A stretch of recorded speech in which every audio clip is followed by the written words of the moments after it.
अपराध जितना जघन्य होगा उसे सुलझाने में उतना ही वक्त लगता है। एक सर्वे के अनुसार 25% क्राइम केस 2 महीने के अंदर सॉल्व हो जाते हैं। बाकी के 75% क्राइम केस या तो क्लोज हो जाते हैं या तो ठंडे बस्ते में चले जाते हैं। ऐसे क्राइम में क्रिमिनल बहुत चालाक होते हैं और क्राइम करने से पहले ही बचने के रास्ते तैयार रखते हैं। लेकिन विक्टिम का क्या, उनके परिवार वालों का क्या? उनके हजारों सवाल मरने वाले के साथ ही चले जाते हैं। नमस्कार, मैं सोनाली कुलकर्णी आपके सामने क्राइम पेट्रोल सतर्क का। हर बार जब कोई नया सुराग मिलता पुलिस उस एंगल से केस की जांच करती, पर इसके बावजूद भी पुलिस असली गुनहगार तक नहीं पहुंच पाई थी और हर बार एक डेड एंड पर जाकर खड़ी हो जाती थी। आखिरकार पुलिस को ये केस बंद करना पड़ा। तो क्या थी इस केस की सच्चाई, और वो दूसरी हत्या जो हमने अभी देखी, वो लड़की कौन थी? उसका और उसकी हत्या का इस केस से क्या कनेक्शन था? चलिए इसकी शुरुआत करते हैं वहां से जहां से ये सब कुछ शुरू हुआ। इतना आसान नहीं है कार्तिक। एक बार जुर्म साबित हो जाए तो सजा होना पक्का है। पर पापा, अगर वो खुद ही मान ले कि उन्हें साइन को फौज किया है तो सजा कम तो हो सकती है ना? मुश्किल है।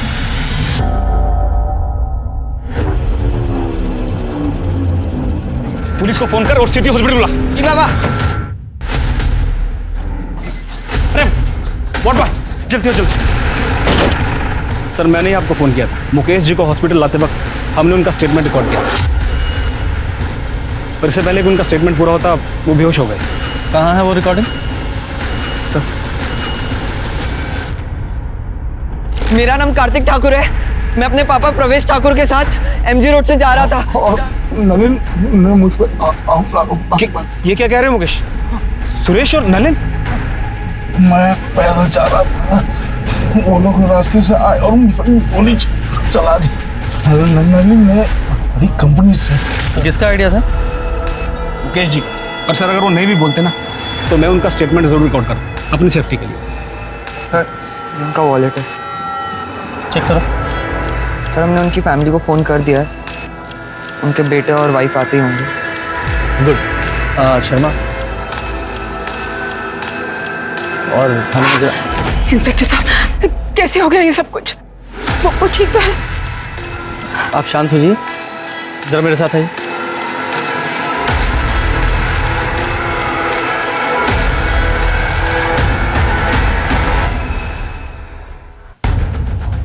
ये मुकेश जी ने अपनी रिकॉर्डिंग में कहा है कि उनके पार्टनर सुरेश और नलिन, उन्होंने उन पर हमला किया है।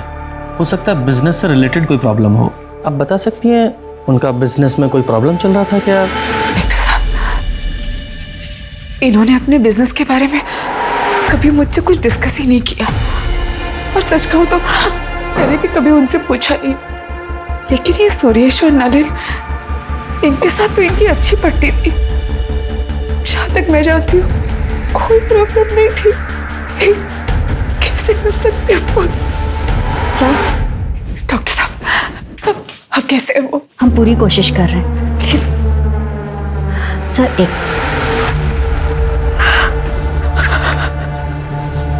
ये सब क्या हो गया? सर, पेशेंट की कंडीशन काफ़ी क्रिटिकल है, बचने के चांसेस बहुत कम है। अगर आपको स्टेटमेंट लेनी है तो आप बात कर लीजिए। Thank you doctor. Mukesh ji, ये देखिए, ये रिकॉर्डिंग देखिए। आप बिना प्रेशर लिए सिर्फ इशारे में बताइए, क्या ये स्टेटमेंट आपने रिकॉर्ड किया अपनी मर्जी से?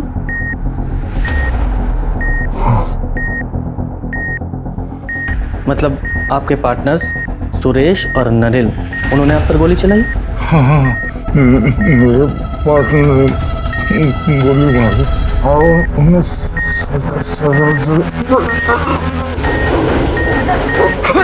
आप बाहर जाइए। नर्स, बैग नीचे करो।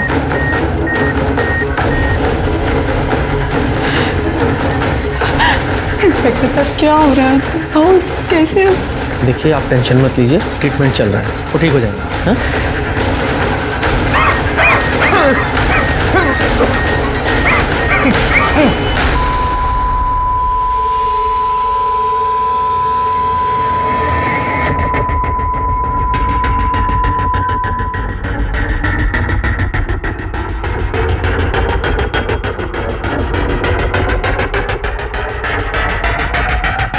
आई am sorry, he is no मोर।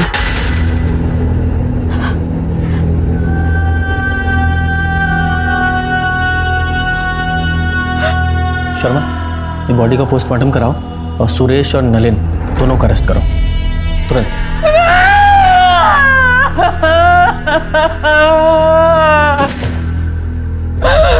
कैसे जा सकते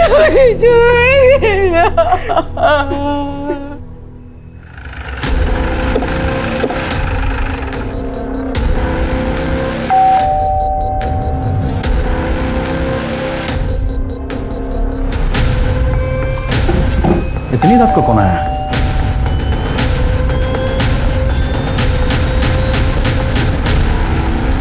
सुरेश गुप्ता। जी मैं ही सुरेश गुप्ता हूँ। पर बात क्या है? हम आपको अरेस्ट करने आए, घर की तलाशी लो। अरे एक मिनट, अरेस्ट किस लिए? मुकेश अग्रवाल की कत्ल के जुर्म में। क्या? मुकेश का मर्डर? हाँ, अभी कुछ देर पहले ही मुकेश का मर्डर हुआ है एमजी रोड। मरने से पहले उसने तुम्हारा और सुरेश गुप्ता का नाम लिया।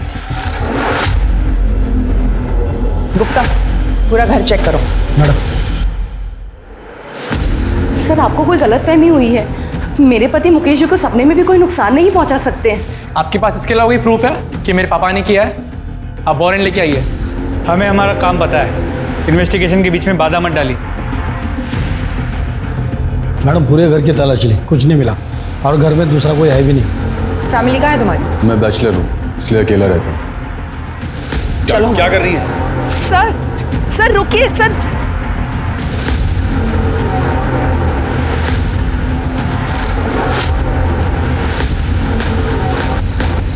मुकेश का खून तूने किया ना? बोल बोल। मैंने बताया ना, मैंने किसी का खून नहीं किया। आवाज कम कर, झूठ बोल रहा है तू। वीडियो देखा ना तूने? मरता हुआ आदमी झूठ बोलता है क्या? हाँ? लेकिन सर ये कैसे पॉसिबल है? कल रात को मैं अपने बीवी बच्चों के साथ बर्थडे पार्टी में था।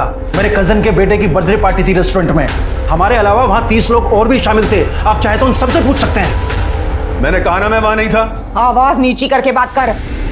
अरे मैडम, मैं कल शाम 8 बजे से सुपर स्पेशलिटी हॉस्पिटल में था। मेरे पापा को हार्ट अटैक हुआ है। मैं रात में 1 बजे निकला हूं वहां से और सीधा अपने घर आया हूं। मैंने अपने क्रेडिट कार्ड से हॉस्पिटल की पेमेंट की है, आप चाहें तो चेक कर सकते हैं। मुकेश ने कहा था कि कंपनी का 10 लाख रुपया तूने हड़पा है, उसका क्या? पैसे हड़पने का तो सवाल ही नहीं होता सर। पैसे मैंने नहीं बल्कि मुकेश ने लिए थे, वो भी पूरे 10 लाख रुपए अपने दूसरे बिजनेस को बचाने के लिए। उसने कहा था कि वो 6 महीने में सारे पैसे लौटा देगा। इनफैक्ट उसने पोस्ट डेटेड चेक भी दिए थे और ये सारे पॉइंट उसने स्टैम्प पेपर में मेंशन किए थे। और तूने ऐसा क्या किया था मुकेश के साथ जो इससे भी बुरा था? सर मैंने कुछ नहीं किया है, इस बात की मैं कसम खा सकता हूँ। हम तीनों पिछले 15 साल से पार्टनर्स हैं और हमारे बीच में कभी झगड़ा तक नहीं हुआ है। इनफैक्ट हम तीनों तो हर सुख दुख में एक दूसरे के साथ कंधे से कंधा मिलाकर खड़े रहे हैं। ये एलीट बिल्डर हम पे दबाव बना रहे हैं कि ये कंपनी हम उन्हें सेल कर दें, तो तुम लोग अपने अपने शेयर निकाल लो। मुकेश, हम पार्टनर्स हैं, हम इकट्ठा मिलकर फाइट करेंगे। हाँ मुकेश, हमें कोई नहीं तोड़ सकता। जब तुम लोगों में इतना ही भाईचारा था तो मुकेश ने तुम दोनों पे इल्जाम क्यों लगाया? सर वो मुझे नहीं पता, हो सकता है कि किसी के दबाव में आकर उसने ये बात कही हो। किसके दबाव में? वो मुझे नहीं पता सर, लेकिन सबसे बड़ा प्रूफ ये है कि उस दिन हम दोनों एमजी रोड पर थे ही नहीं। सर, सुरेश के बयान को वेरीफाई किया, वो सच कह रहा है। उस रात सच में वो बर्थडे पार्टी के लिए रेस्टोरेंट में गया हुआ था और रेस्टोरेंट के सीसीटीवी कैमरा में वो साफ नजर आ रहा है। रात के 1 बजे वो वहां से अपने बीवी और बच्चे के साथ निकला था। तो सर चांस ही नहीं है कि रात 12 बजे वो एमजी रोड पे। सर परवेश और कार्तिक को लगभग 12 बजे के आस और उस वक्त नलिन सुपर स्पेशलिटी हॉस्पिटल में था, जहाँ पर उसने अपना क्रेडिट कार्ड यूज किया था बिल पे करने के लिए। हमने हॉस्पिटल और बैंक दोनों से वेरीफाई किया, इसलिए ये पॉसिबल ही नहीं है कि वो एमजी रोड गया। सर एक चांस ये है कि किसी कॉन्ट्रैक्ट किलर को यूज किया। हाँ, लेकिन मुकेश ने अपने बयान में साफ साफ सुरेश और नलिन का नाम लिया है कि उन दोनों ने उस पर गोली चलाई है, किसी और ने नहीं। और दोनों के पास बाइक भी है। लेकिन अभी तुम दोनों ने कंफर्म किया कि वो दोनों वहां थे ही नहीं। सर हो सकता है ये मुकेश झूठ बोल रहा हो। हाँ, लेकिन एक मरता हुआ आदमी झूठ क्यों बोलेगा? एक काम करो, ये परवेश और कार्तिक, इन दोनों की डिटेल्स निकालो और ये मुकेश की फैमिली के बारे में पता करो। आपस में इनमें कोई प्रॉब्लम चल रही थी क्या? मुकेश के पेरेंट्स तो 10 साल पहले ही गुजर गए थे और मुकेश अपने पेरेंट्स के इकलौते थे। कल रात तुम कहाँ थे? सर मैं अपने कमरे में मूवी देख रहा था और फिर राहुल, राहुल, तेरे पापा को गोली लग गई। क्या? हाँ, हॉस्पिटल से फोन आया, चल जल्दी से। मैं तो बस किचन का काम खत्म करके सोने ही जा रही थी। अचानक कार्तिक का फोन आया कि हॉस्पिटल आ जाओ। मेरी तो कुछ समझ में ही नहीं आया। मुकेश तो डिनर करके बाहर वॉक करने गए थे। सुरेश और नलिन को कैसे पता चला कि मुकेश रात को डिनर के बाद बाहर वॉक करने जाने वाला? तो आपको भी लगता है कि सुरेश और नलिन ने मुकेश को मारा है? आपको नहीं लगता इंस्पेक्टर? I mean, मुकेश ने अगर कहा है तो सच ही कहा होगा ना। वो झूठ क्यों बोलेंगे?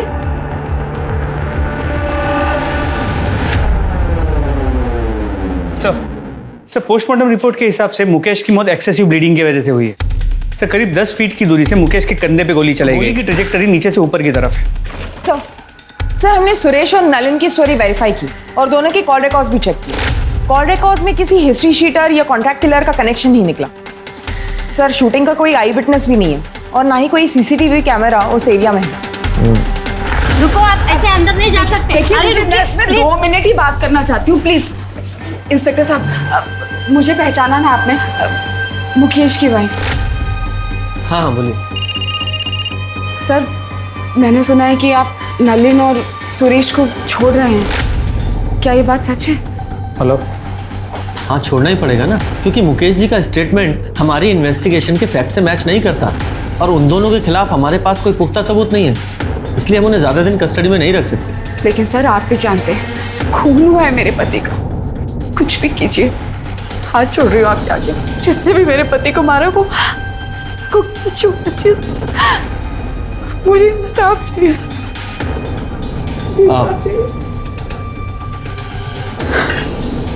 आप बिल्कुल चिंता मत कीजिए, जैसे ही कोई प्रोग्रेस होगी हम आपको इन्फॉर्म करेंगे।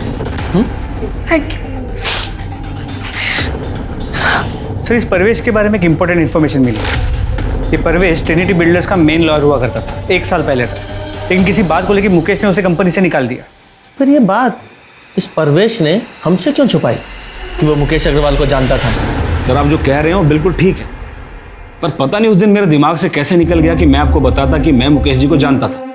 अरे ऐसे कैसे दिमाग से निकल गया? आप खुद एक लॉयर है ना, आपको कम से कम हमसे नहीं छुपाना चाहिए था। हमसे तो सच्चाई बताते हैं। जी बिल्कुल सही, पर मैं ये भी समझ सकता हूँ कि आपको इसकी वजह से मुझ पर शक भी होगा, पर आपका ये शक बेबुनियाद है। उस रात मैं और मेरा बेटा कार्तिक मेरे क्लाइंट के यहाँ शादी अटेंड करके घर वापस लौट रहे थे पवन बाग से। वहाँ से मेरे घर की दूरी करीबन 10 मिनट की थी, मगर लौटते वक्त एक ट्रक की वजह से पूरा रास्ता जाम था, तो हमने बीच का रास्ता लिया, तो हमें करीबन 15 मिनट लगे। और सर मेरे पास वो वेडिंग इनविटेशन कार्ड भी है, ये देखिए सर। आप गनीमत समझिए कि हमने ये वीडियो रिकॉर्ड कर ली, वरना आपको तो हम पर शक होता। अच्छा एक बात बताइए, मुकेश ने आपको अपने कंपनी से क्यों निकाला था? एक्चुअली सर एक डिस्प्यूटेड लैंड था जिस पर 5-6 अलग अलग पार्टीज का हक था। मुकेश जी चाहते थे कि मैं इलीगली वो ज़मीन उनके नाम पर करवा दूँ। अरे वो 5-6 लोग हैं, लोअर मिडिल क्लास, उन्हें डरा धमका के भगा दूंगा मैं। वो अपना क्लेम वापस कर लेंगे, तो मैंने उसे तैयार करो। नहीं मुकेश, ये सब इलीगल है, नहीं करूँगा। तो आज के बाद तुम्हारी जरूरत भी नहीं है मुझे, तुम जा सकते हो। सर मुकेश जी ने अपने छोटे से लालच की वजह से 10 साल पुराना रिश्ता 1 मिनट में तोड़ दिया, तो मैंने भी कंपनी छोड़ दी और कभी पलट कर नहीं देखा। सर अगर मुझे ही बदला लेना होता तो मैं इतना लंबा इंतजार क्यों कर, बताइए आप। सर परवेश ने जो कहानी बताई थी वो करेक्ट है। वो लोग उस रात सच में शादी में गए हुए। शादी के वीडियो फुटेज में वो लोग साफ नजर आ रहे हैं। और सर उस रात हाईवे पे सच में ट्रैफिक जैम था, जैसे परवेश ने बताया था, इसीलिए उन्होंने अंदर का रास्ता लिया। सर हमने सुरेश और नलिन की स्टोरी वेरीफाई की, सब सच बोल रहे। 6 महीने की इन्वेस्टिगेशन और सभी संदिग्धों पर नजर रखने के बाद भी जब पुलिस के हाथ कुछ नहीं लगा तो पुलिस ने इस केस को बंद कर दिया, पर नियति को कुछ और ही मंजूर था। मुकेश की केस फाइल बंद करने के 6 महीने बाद, यानी कि मुकेश के मर्डर के 1 साल बाद कुछ ऐसा हुआ जिसने ठंडे बस्ते में पड़े मुकेश मर्डर की केस को रीओपन करा दिया।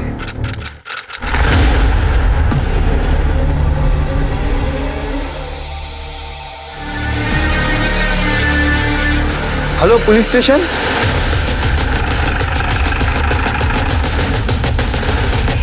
पूजा चेक करो सर।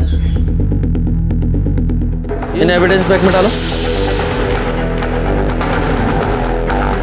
सर एंट्री वोल से लगता है कि क्लोज रेंज से 2 बुलेट चलाई गई। और सर शायद इस लड़की की कल या आज मौत हुई है। इसके साथ कोई सेक्स या रेप का साइन तो नहीं है।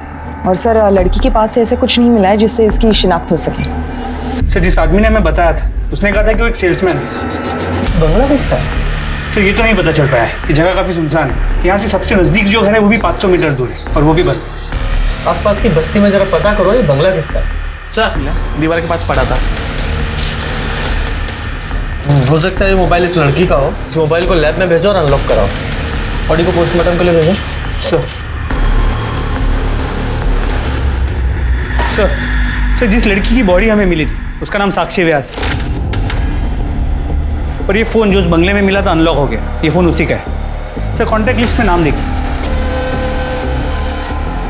3+ builders office, Mukesh Agarwal sir, Suresh Gupta sir, Nalin सुखाने।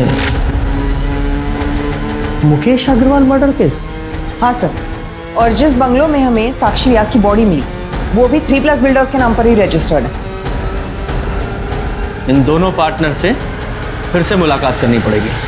जी हम साक्षी को जानते हैं, हमारे यहाँ अकाउंट डिपार्टमेंट में काम करती है। मर्डर हुआ है उसका, वो भी आपकी कंपनी के बंगले में। क्या मर्डर हो गया? जी। लेकिन कल तो वो ऑफिस आई थी, आज नहीं आई, तो हमें लगा कि शायद अपनी माँ की देखभाल के लिए छुट्टी ले ली होगी। साक्षी की माँ नूतन बीमार रहती है, वो अपने बिस्तर से उठ तक नहीं सकती है। अच्छा एक बात बताइए, उसे कोई परेशान वगैरह तो नहीं कर रहा था? नहीं। उसका कोई अफेयर वगैरह? नहीं ऑफिसर, ऑफिस में तो ऐसा कुछ नहीं था। और वो बाहर क्या करती है वो हमें नहीं पता, लेकिन हाँ व्यवहार में अच्छी थी और काम भी अच्छा करती थी। उसके घर का एड्रेस दीजिए और हाँ आपके स्टाफ से पूछताछ करनी है। हाँ श्योर। साक्षी ने अपने पर्सनल लाइफ के बारे में कभी आपसे कोई बात की है? नहीं सर, वो अपने आप में रहती थी, कभी किसी से ज़्यादा घुलती मिलती नहीं थी। साक्षी के बारे में हम ज़्यादा कुछ नहीं जानते सर।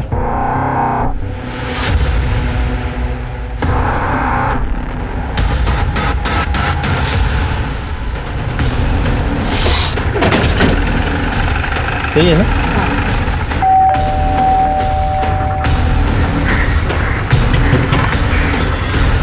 क्या हुआ सर? वो हमें साक्षी की माँ से मिलना है। नूतन जी तो बिस्तर पे है और उनकी बेटी साक्षी ऑफिस में होगी। क्या बात है इंस्पेक्टर? साक्षी का मर्डर हुआ। क्या? हे भगवान, नूतन जी का क्या होगा? साक्षी तो कितनी प्यारी बेटी थी।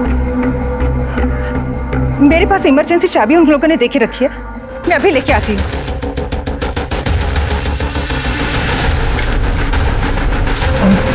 सर ऊपर प्लीज।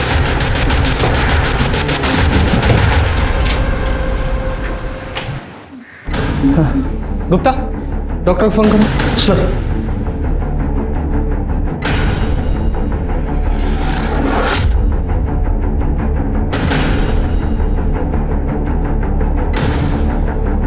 पूजा जरा आस पड़ोस में साक्षी के बारे में पता करो। सब आप आइए। हाँ जी आप ठीक है? पानी पियेंगे? भगवान साक्षी जैसी बेटी सबको दे। इतना साल से उसकी माँ बीमार रहती थी कि 3 साल पहले उन्होंने बिस्तर ही पकड़ ली, पर साक्षी उसने कभी हिम्मत नहीं हारी। मैंने तो साक्षी से कहा भी था कि अपनी माँ को ओल्ड एज होम में शिफ्ट कर दी। माँ की सेवा मेरे जैसे और कौन करेगा रंजना आंटी? और जब तक मैं हूँ मैं किसी और से माँ की सेवा क्यों करवाऊँ? क्या साक्षी को कोई परेशान करता था या फिर किसी से लड़ाई हुई हो या फिर उसका कोई अफेयर वगैरह? नहीं नहीं मैडम, हमारा मोहल्ला तो बहुत सेफ है और साक्षी को नूतन जी की सेवा और उसकी नौकरी में से फुर्सत ही कहाँ मिलती थी जो वो कोई अफेयर करे। तो इसका मतलब ये साक्षी एक आइडियल बेटी थी, एक अच्छी पड़ोसी भी थी। हाँ सर, मेरी राजीव सर से भी बात हुई। उन्होंने कहा कि साक्षी ऑफिस में भी बहुत अच्छे से काम करती है। सर लेकिन अजीब बात यह है कि साक्षी के ऑफिस में साक्षी के बारे में किसी को कुछ भी नहीं पता। और उससे अजीब बात यह है कि साक्षी के बैंक अकाउंट में कभी भी 3+ बिल्डर्स से कोई पेमेंट रिफ्लेक्ट नहीं हो रही। हाँ लेकिन हमने जब बैंक स्टेटमेंट चेक किया तो एक पेमेंट आई थी जो मटर्निटी क्लिनिक को की गई थी। जरा पता करो ये पेमेंट क्यों की गई थी। जी मैम, 2 महीने पहले साक्षी व्यास ने यहाँ पे अबॉर्शन करवाया था। कंसर्न किसने दिया था? उसकी मदर नूतन व्यास, जो उसको यहाँ पे अबॉर्शन के लिए लेके आई थी। सर, मैंने हॉस्पिटल का सीसीटीवी फुटेज चेक किया। जो औरत साक्षी के साथ अबॉर्शन के लिए गई थी वो 3+ बिल्डर्स के ऑफिस की एक एम्प्लॉई है। उसका नाम ज्योति है। ये तुम लोगों की कंपनी में चल क्या रहा है? साक्षी एम्प्लॉय थी ना आपकी, फिर उसके बैंक अकाउंट में एक भी सैलरी डिपॉजिट क्यों नहीं हुई? आप सही कह रहे हैं सर, हमारे पास उसकी सैलरी का कोई रिकॉर्ड नहीं है, क्योंकि उसे सारी पेमेंट कैश में होती थी। क्यों? क्योंकि साक्षी का पूरा पैसा उसकी माँ की दवाइयों और उसके इलाज में जाता था। तो उससे क्या? वो इसलिए कि साक्षी नहीं चाहती थी कि उसकी सैलरी का एक भी पैसा टैक्स में कटे। अच्छा, कमाल की कंपनी चला रहे हैं आप लोग। मतलब एक एम्प्लॉय के लिए सारी कंपनी के रूल आप ताक पर रख देंगे। आइए, ये आप ही के एम्प्लॉय है ना? ये मोहतरमा साक्षी के साथ हॉस्पिटल गई थी उसकी माँ बनके उसका अबॉर्शन कराने के लिए, जबकि साक्षी का कोई बॉयफ्रेंड तक नहीं है। सीधे सीधे और साफ साफ बताइए, ये चल क्या रहा है आप लोगों की कंपनी में? बोलिए। सर, एक दिन छुट्टी वाले दिन हम दोनों किसी काम से ऑफिस आए थे, तो हमने देखा कि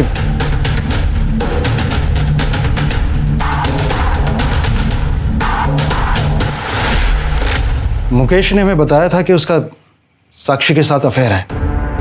इसलिए साक्षी ने जब कैश पेमेंट की बात की तो हम दोनों मना नहीं कर पाए। सर, हम सच बोल रहे हैं, हम दोनों आपसे कुछ नहीं छिपा रहे। ये मुकेश मर्डर केस की इन्वेस्टिगेशन के दौरान ये एंगल तब सामने नहीं आया था। सर, साक्षी की पोस्टमार्टम रिपोर्ट के हिसाब से उसकी मौत 4 मार्च को 4 से 6 बजे के बीच हुई। और सर, 2 बुलेट्स फायर की गए, जिसकी वजह से उसकी इंटरनल ऑर्गन डैमेज हुए और उसकी मौत हुई। और सर, बैलिस्टिक रिपोर्ट के हिसाब से जिस गन से साक्षी को मारा गया था उसी गन का इस्तेमाल हुआ था मुकेश को मारने के लिए भी। मतलब साफ है कि साक्षी और मुकेश मर्डर केस आपस में कनेक्टेड हैं। हमारे पास जितने भी एविडेंस है मुकेश मर्डर केस के, वो सारे इकट्ठा करो। हम मुकेश मर्डर केस को रीओपन करने के लिए कोर्ट में एप्लीकेशन दे रहे हैं। Sir,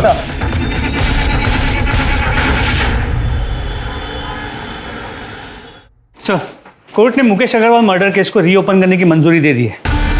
very good. शुरू से शुरू करते हैं। सबसे पहले मुकेश अग्रवाल के घर चलते हैं।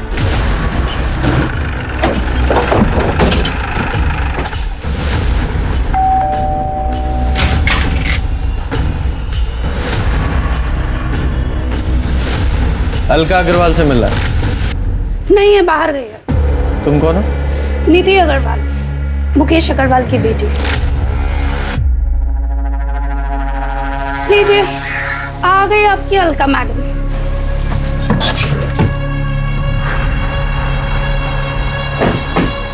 आइए, आप ही का इंतजार था।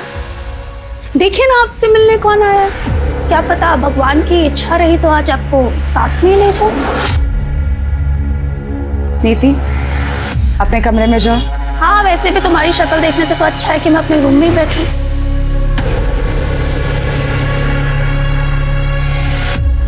इंस्पेक्टर साहब, नीति के बिहेवियर के लिए मैं आपसे माफ़ी चाहती हूँ। नीति मुकेश और मुकेश की पहली पत्नी प्रेरणा की बेटी है। मुकेश ने प्रेरणा को 6 साल पहले डिवोर्स देके मुझसे शादी कर ली थी, इसीलिए नीति थोड़ा चिढ़ती है मेरे से। तो फिर ये राहुल तो 22 साल का है। दरअसल मुकेश और मेरे रिलेशन के बारे में हमने प्रेरणा को कभी कुछ नहीं बताया था, लेकिन 6 साल पहले प्रेरणा को हमारे रिलेशनशिप के बारे में पता चल गया और प्रेरणा ने मुकेश से डिवोर्स ले लिया। उसके बाद डिवोर्स देकर वो नीति को भी यतीम बनाकर जाने कहाँ चली गई। और नीति उस वक्त वो सिर्फ 20 साल की थी और उसे ये लगता था कि उसके पेरेंट्स के डिवोर्स का सबसे बड़ा कारण मैं ही हूँ। और नीति भी इस सदमे को बर्दाश्त नहीं कर पाई और ड्रग्स में फंसती चली गई। मुकेश की पहली पत्नी प्रेरणा, वो कहाँ है? उसके बारे में मुझे कुछ नहीं पता। हाँ, इतना कह सकती हूँ कि जब तक मुकेश जिंदा थे वो हर महीने प्रेरणा को कुछ पैसे भेजा करते थे। मुकेश का अफेयर तो उसकी कंपनी के अकाउंटेंट साक्षी के साथ भी था, उसका भी ख्याल रखते थे वो। साक्षी? कौन साक्षी? माफ कीजिए, मैंने तो ये नाम कभी सुना ही नहीं है। मैं नहीं जानती इस लड़की को कौन है ये। झूठ क्यों बोल रही है? सबको पता है कि मेरा बाप कितना घटिया और कितना गिरा हुआ इंसान। निधि, तू चुप कर। सर, मेरे बाप ने पहले इस कमीनी के लिए मेरी मां को छोड़ा और फिर तीसरा अफेयर चलाया साक्षी के साथ, और जैसे ही इसको पता चला इसने। खबरदार जो मुझसे झूठ खाता, सब समझ में आ रहा है मुझे। कौन है ये साक्षी? उसी की वजह से आजकल संडे को भी आपको ऑफिस में काम आ जाता है। ऑफिस में वर्कलोड है तो काम करूंगा ना। झूठ मत बोलिए मुझसे। यही एक्सक्यूजेस तुम प्रेरणा को दिया करते थे मेरे लिए। आज वही झूठ आप साक्षी के लिए मुझे बोल रहे हो। आप साक्षी, ऐसा कुछ भी नहीं हुआ था। तो जाने नशे में क्या क्या इमेजिन करती रहती है। और सच तो ये है कि ये तो हमेशा यही चाहती थी कि हम लोगों में हमेशा झगड़े होते रहे। झूठ बोलना बंद करो। सर, अगर आपको मेरी बात पे यकीन नहीं है ना, बस राहुल से पूछ लीजिए। नीति, क्यों मेरा घर बर्बाद करने पे तुली पड़ी है तू? घर बर्बाद मैंने किया या तूने हमारा घर बर्बाद किया?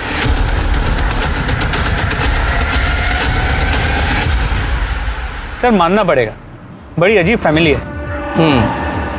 शर्मा, इस राहुल और इसकी मालका दोनों पे नजर रखो, और साथ ही इस नीति पर भी, क्योंकि हो सकता है इस नीति ने नफरत, लालच या फिर नशे में ये सब किया हो। इस नीति की CDR लोकेशन और कॉन्टैक्ट डिटेल्स निकालो, जरा पता करो ये नीति मुकेश के मर्डर वाली रात को कहाँ थी, क्योंकि हो सकता है कि नीति और उसकी माँ प्रेरणा ने मिलकर ही मुकेश को मारा हो। इस प्रेरणा से भी मिलना पड़ेगा। साहब, नीति मेरे करीब कभी थी ही नहीं। उसे बिल्कुल पसंद नहीं था कि उसे कोई रोके टोके या उसे ये बताए कि उसे क्या करना है क्या नहीं करना है। यहाँ तक कि उसकी माँ भी नहीं, यानी कि मैं। जब मुकेश ने मुझे छोड़ा तो नीति के इसी बिहेवियर के कारण मुझे नीति को छोड़ना बहुत आसान हो गया था। आपको मुकेश अग्रवाल के मर्डर के बारे में पता है? साहब, ये कैसी बातें कर रहे हैं आप? ऑफ कोर्स पता था। मुकेश की मौत की खबर महीनों तक टीवी पे चली थी, और मेरे लिए तो मुकेश उसी दिन मर गया था जिस दिन उसने अलका के लिए मुझे छोड़ा था। लेकिन साहब, मैंने मुकेश को एक ही शर्त पर डिवोर्स दिया था कि नीति की जिम्मेदारी अब उसकी जिम्मेदारी रहेगी। पर आज मैं एक बिजनेसमैन करण शर्मा की पत्नी हूँ। मैं अपने पास्ट को भूल चुकी हूँ साहब। मेरे पास्ट से मुझे कोई लेना देना नहीं है। मुकेश और साक्षी के कत्ल में एक ही माउजर गन का इस्तेमाल हुआ था, या फिर दो अलग अलग लोगों ने कत्ल किया था? और अगर ऐसा था तो फिर दो अलग कातिल एक ही हथियार कैसे इस्तेमाल कर सकते हैं? पुलिस के सामने जो तथ्य आ रहे थे उनसे साफ पता चल रहा था कि मुकेश एक दोगले किस्म का आदमी था, और उसका कैरेक्टर भी साफ नहीं था। वही तथ्यों से लग रहा था कि साक्षी एक विक्टिम है जिसके साथ गलत हुआ। सर, साक्षी को मारने का मोटिव अलका के बेटे राहुल के पास था, लेकिन साक्षी और राहुल के बीच में कांटेक्ट हुआ हो ऐसा कोई लीड हमें मिला नहीं। नीति के कांटेक्ट लिस्ट में ज़्यादातर नंबर्स ड्रग पेडलर्स के।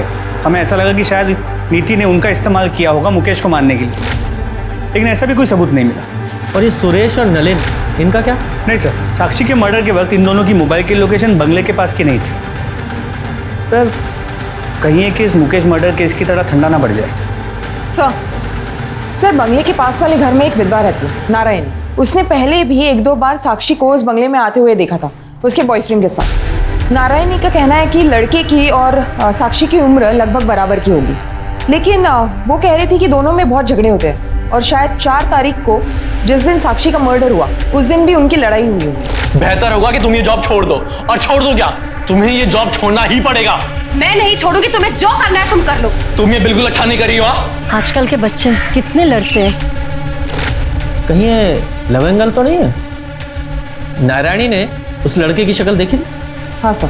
स्केच बनवाओ सर। और शर्मा, तुम साक्षी के कॉल रिकॉर्ड चेक करो, उसमें पता करने की कोशिश करो ये साक्षी किसी लड़के के रेगुलर टच में थी क्या? Sir, excuse me. हेलो, ठीक है सर, नूतन व्यास को होश आ गया है, मुझसे बात कर सकते हैं। Very good.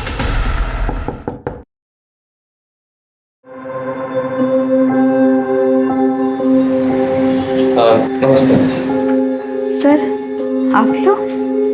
साक्षी कहाँ है? साक्षी ने हमें यहाँ भेजा है। उसने कहा है कि आप घर चलिए, मैं आती हूँ, तब तक आपसे बातें करते हैं। साक्षी के बारे में कुछ बताइए ना। साक्षी तो लगता ही नहीं मेरी बेटी है। उसने माँ की तरह मेरा ख्याल रखा।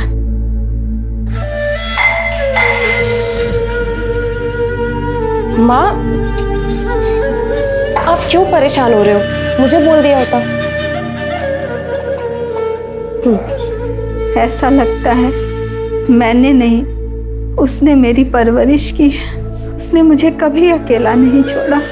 उसके रहते मुझे अपने स्वर्गवासी पति की कभी याद नहीं आई। बहुत ही खुश मिजाज, जिंदा दिल और हंसमुख है मेरी बेटी। लेकिन उन दोनों कमीनों ने मेरी बेटी की जिंदगी बर्बाद कर दी। किन्होंने? उसके मालिक मुकेश और सुरेश ने मेरी फूल सी बच्ची के साथ जो किया, भगवान करे मेरी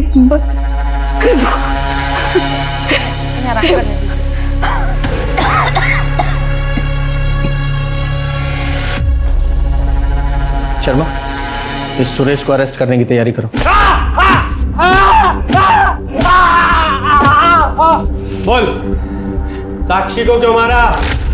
नहीं मारा मैंने साक्षी को। ये ऐसे नहीं बताएगा, जरा इसकी और खातिरदारी करो तब बताएगा। नहीं सर, मैं मानता हूँ कि उस दिन जब मैंने साक्षी और मुकेश को साथ में देखा था तो मेरी नीयत खराब हो गई थी। बस मुझे लगा जब वो मुकेश के साथ सो सकती है तो फिर मेरे साथ क्यों नहीं। इसलिए एक दिन मैंने उसे किसी काम में उलझाए रखा, और जब सब ऑफिस से चले गए और उसके और मेरे अलावा ऑफिस में कोई नहीं बचा, तब सर ये मैंने आउटस्टैंडिंग अमाउंट की डिटेल्स मेल कर दी। सर मैं निकलती हूँ। अरे रुको, इतनी जल्दी क्या जानेगी?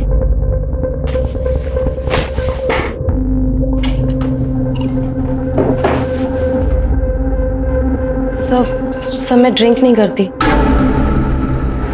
लेकिन खुश तो करती हो ना? हुँ? आज रात मुझे खुश कर दो। क्या कहती है?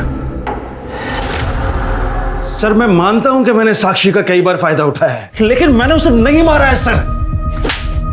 एक मजबूर लड़की को उसकी माँ की बीमारी का बहाना बनाकर तूने ब्लैकमेल किया। भले ही ये कंफर्म नहीं हुआ है कि साक्षी को तूने नहीं मारा, लेकिन ये कंफर्म है तूने उसे एक्सप्लॉइट किया। यही रखो इसे।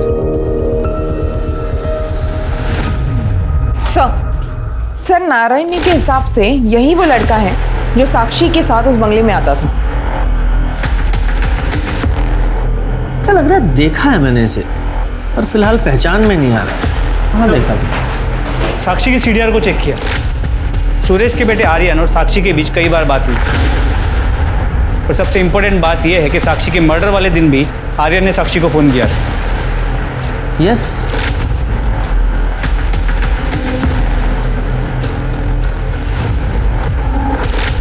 ये आर्यन है।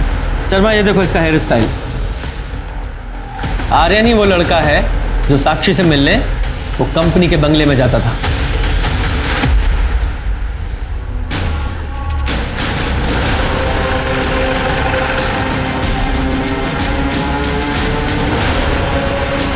एक सेकेंड, पापा ऑफिस में नहीं है और ना ही नलिन अंकल। तेरे पापा तो ऑलरेडी हमारे मेहमान हैं, और अच्छा है नलिन में यहाँ नहीं है, क्योंकि तेरे से सवाल करते तो खामा-खा अड़ंगा लगाता। क्या? मुझसे सवाल? क्यों? केबिन में बात करें? केबिन में क्यों? यहीं कीजिए, सबके सामने। ठीक है, अगर तुझे प्रॉब्लम नहीं है तो यही पूछ लेते हैं। साक्षी को तू कितनी अच्छी तरह से जानता था? साक्षी मैं नहीं जानता था। झूठ बोलता है। इस कंपनी में एम्प्लॉय थी वो, और बोलता है नहीं जानता। हाँ मतलब मैं उसे एम्प्लॉय की तरह जानता हूँ, बट पर्सनली नहीं। तो फिर कंपनी के बंगले में उससे क्यों मिलने जाता था? एक सेकेंड, क्या बोले जा रहे हैं आप? कुछ ही मत बोलिए आप। कुछ भी नहीं बोल रहा हूँ। आई विटनेस है हमारे पास, जिसने तुझे और साक्षी को उस बंगले में कई बार देखा था। 4 मार्च को जिस दिन साक्षी का मर्डर हुआ, तेरे फोन की लोकेशन उसी बंगले के पास की है। बोल, क्यों मारा साक्षी को? क्यों मारा? बताओ वरना यहीं हड्डियां तोड़ूंगा मैं तेरी, वो भी सबके सामने। बोल। और क्या करता मैं सर? मैंने उस साक्षी को कितनी बार वार्न किया, उससे भीख तक मांगी कि वो मेरे पापा से नहीं मिले, पर वो मेरी एक नहीं सुनती थी। मेरी माँ उसकी वजह से कितना परेशान हो रही थी। नहीं, कहाँ था मतलब? ऑफिस में तो नहीं थे। सारे दिन ऑफिस में रहता हूँ क्या? बाहर मीटिंग्स भी होती हैं। हाँ, ऑफिस में साक्षी के साथ मीटिंग के लिए जगह नहीं मिलती तो बाहर मीटिंग करते हो। हाँ, बोलो वरना क्या? अरे बात तो पूरी करके जाओ, वरना क्या? ये हमारी घर की हर रोज की कहानी हो गई थी सर, तो हमने सोचा कि हम इस झगड़े को सुलझा देते हैं। तो हमने साक्षी को कंपनी के बंगलों में बात करने के लिए बुलाया। लेकिन मेरी इसमें कोई गलती नहीं है, तुम्हें अपने पापा से बात करनी चाहिए। मैं बेवकूफ नहीं हूँ। ये घटिया काम करके तुम अमीर बनना चाहती हो ना, मैं तुम्हें मेरी फैमिली बर्बाद नहीं करने दूंगा। बेहतर होगा कि तुम ये जॉब छोड़ दो। और छोड़ दो क्या, तुम्हें ये जॉब छोड़ना ही पड़ेगा। मैं नहीं छोड़ूंगी, तुम्हें जो करना है तुम कर लो। तुम ये बिल्कुल अच्छा नहीं कर रही हो। लेकिन मेरे लिए यही अच्छा है। मैं तुम्हें तुम्हारी माँ की लाश के लिए पैसे दे दूंगा, लेकिन तुम बस मेरे पापा का पीछा छोड़ दो बस।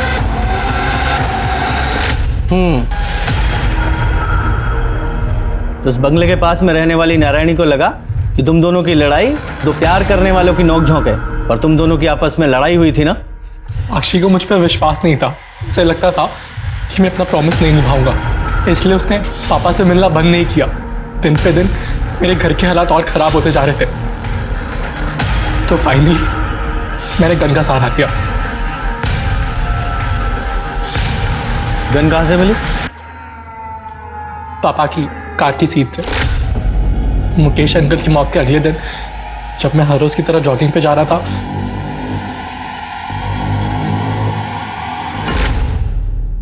इसलिए पापा के डर से मैंने उस गन को सेफ जगह छुपा दिया।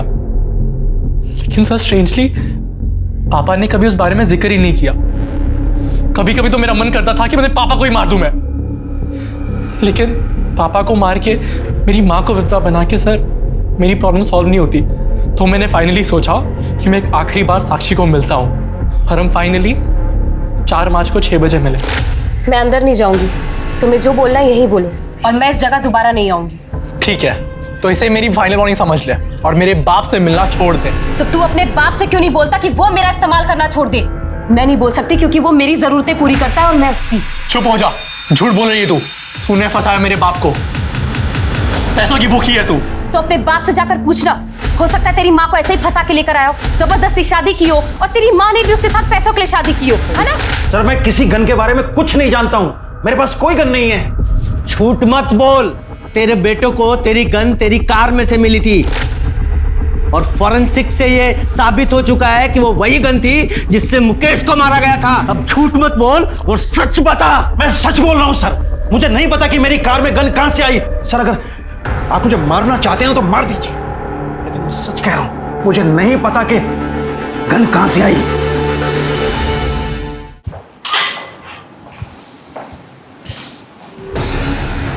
शर्मा, कहीं ये सुरेश सच तो नहीं बोल रहा है? कोई सचमुच में ही सुरेश को मुकेश के मर्डर में फंसाने की कोशिश कर रहा हो? सर जब ऑफिस में पूछताछ की थी तो वहाँ के लोगों ने कहा था कि ऑफिस की कार तीनों पार्टनर्स यूज करते हैं, और एक एक्स्ट्रा चाबी ऑफिस में भी होती है। हाँ, तो ऐसा हो सकता है ना कि या तो कातिल इन तीनों पार्टनर्स की फैमिली में से ही कोई है, या फिर इनके अलावा कोई ऐसा आदमी जिसकी पहुंच उन चाबियों तक थी। उसने मुकेश का मर्डर किया और गन इस सुरेश की कार में प्लांट कर दी। कौन हो सकता है ऐसा? पुलिस ने साक्षी के कातिल को ढूंढ लिया था, अपनी माँ की खुशियाँ वापस लौटाने के लिए, बिना ये सोचे कि इस कदम से उसने अपने परिवार को बर्बाद कर दिया था। पर सवाल अभी भी वही था कि मुकेश का कातिल कौन है। पुलिस की हर संभव कोशिश एक डेड एंड पर जाकर रुक जाती थी। इसलिए पुलिस ने एक बार फिर सब कुछ शुरू से शुरू करने का सोचा, और तब कुछ ऐसे तथ्य सामने आए जिसे पुलिस ने पहली बार गलती से नजरअंदाज कर दिए थे। इसमें साफ साफ तो लिखा है कि मुकेश अग्रवाल को जो गोली मारी गई वो सीधी नहीं बल्कि नीचे से ऊपर की तरफ। इतनी बड़ी भूल हमसे हुई कैसे? सर ये बात तो मैंने आपको बताई थी, इसमें भूल कैसे? भूल यही है कि हमने इतनी इंपॉर्टेंट इंफॉर्मेशन को नजरअंदाज किया है। मतलब मैं तुम्हें समझाता हूँ। मुकेश अग्रवाल की हाइट 6 फीट की थी, और पोस्टमार्टम रिपोर्ट के हिसाब से उसे लगभग 10 फीट दूर से गोली मारी गई, और गोली की ट्रैजेक्टरी नीचे से ऊपर की तरफ थी। जनरली लोग जब शूट करते हैं तो वो चेस्ट पे निशाना लगाता है, लेकिन मुकेश को गोली शोल्डर पे लगी। इसका मतलब वो कोई प्रोफेशनल शूटर नहीं था जो सिर्फ 10 फीट की दूरी से सही निशाना नहीं लगा पाया। शर्मा, जरा शोल्डर को एम करो और शूट करो।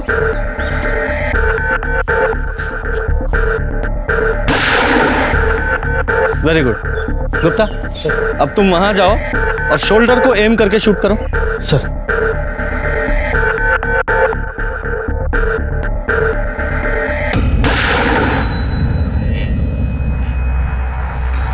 करेक्ट। शर्मा, जरा इधर आओ। ये देखो, ये वो टारगेट है जो तुम्हारी बुलेट से हिट हुआ। वो एकदम सीधी बॉडी के पार हुई है। और गुप्ता ने जो शोल्डर पे गोली शूट की, उसकी ट्रेजेक्टरी नीचे से ऊपर की तरफ। मतलब जिसने भी शूट किया है उसकी हाइट मुकेश की हाइट से काफी कम थी। गुप्ता, तुम्हारी हाइट कितनी है? सर मेरे 5'8". 5 फुट 8 इंच। शर्मा, हमारे सस्पेक्ट्स में से किसकी हाइट 5 फुट 8 इंच की है? जरा पता लगाओ। सर,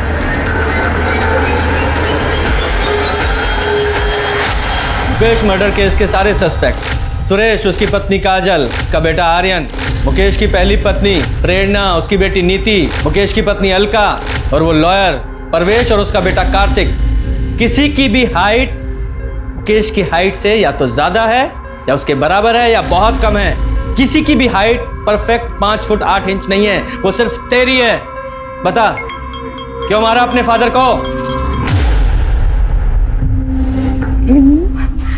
मैंने अपने पापा को नहीं मारा। तो रो क्यों रहा है? उन्हें नहीं मारना था, उन्हें तो बस एक गोली में घायल करना था। मतलब गोली तू नहीं चलाई? ये सब पापा का ही आइडिया था। मैं आप पे गोली कैसे चला सकता हूँ? मुझे मारना नहीं है, सिर्फ घायल करना है, ताकि मैं ये इल्ज़ाम सुरेश और नलिन पे लगा सकूं। उन दोनों ने मेरी जिंदगी मुश्किल कर रखी ऑफिस में। एक बार वो दोनों अरेस्ट हो गए ना, पूरी कंपनी हमारी होगी। जिंदगी में इससे बड़ी सिक्योरिटी और क्या होगी? पर साक्षी का क्या? आप उसे छोड़ दोगे ना? हाँ, छोड़ दूंगा उसे मैं। प्रॉमिस। हाँ। पापा ने पूरा प्लान तैयार कर लिया था। मेरे पास सुरेश अंकल के कार की डुप्लीकेट चाबी भी थी और मैं वहां चला गया जहां पापा ने मर्डर का प्लान किया था। ये जगह मैंने इसलिए चुनी है कि यहाँ आधी रात को भी ट्रैफिक होता है। हर 5-6 मिनट में कोई ना कोई कार पास होती है। सिटी हॉस्पिटल सिर्फ यहाँ से 10 मिनट की दूरी पे है। और सबसे बड़ी बात, सुरेश का घर यहाँ से सिर्फ 3 किलोमीटर दूर है। पापा, मुझे डर लग रहा है बहुत। कर पाऊंगा क्या? तो तेरे पापा मुकेश को कैसे पता था कि सुरेश की कार वहां खड़ी है? पापा को पता था सुरेश अंकल पार्टी जा रहे हैं और वो पार्टी जाकर जरूर ड्रिंक करेंगे। और सुरेश अंकल जब ड्रिंक करते तो अपनी गाड़ी नहीं चलाते। ये मुकेश का लालच ही था जिसने उसकी सोच पे पर्दा डाल दिया था। मुकेश का कातिल खुद मुकेश ही था। मुकेश ने प्लान तो अच्छा बनाया था, पर 10 मिनट की देरी ने पुलिस ने राहुल को अपने पिता के प्लान में साथ देने और फिर शूटिंग के लिए गिरफ्तार किया। मुकेश के प्लान ने बहुत सारे लोगों की जिंदगियां बर्बाद कर दी। अगर पुलिस से इन्वेस्टिगेशन में चूक नहीं हुई होती तो ये केस शायद पहले ही सॉल्व हो जाता। लेकिन इस केस की नियति कुछ और थी। पुलिस को न सिर्फ दोनों कत्ल में माउजर गन का कनेक्शन मिला, बल्कि ये केस भी उसके अंजाम तक पहुंचा। लालच बुरी बला है, संतुष्ट जीवन ही सुखी जीवन का मूल मंत्र है।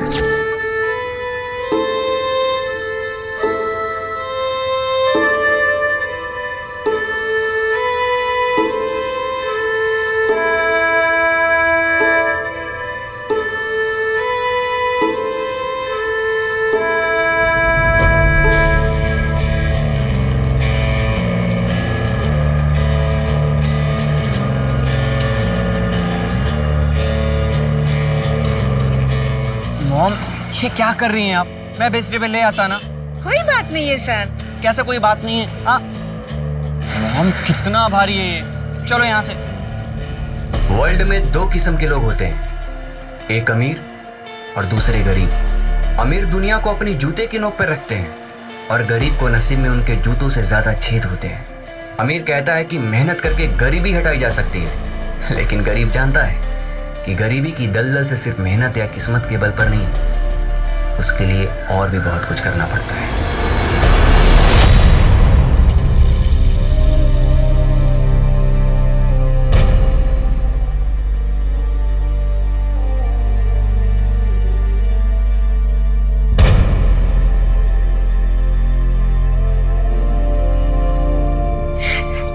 आज केविन होता तो मुझे कुछ काम करने नहीं देता। जाने गॉड ने से कौन सी गलती की कि सजा दी कि मेरा यंग सन मुझसे छीन लिया।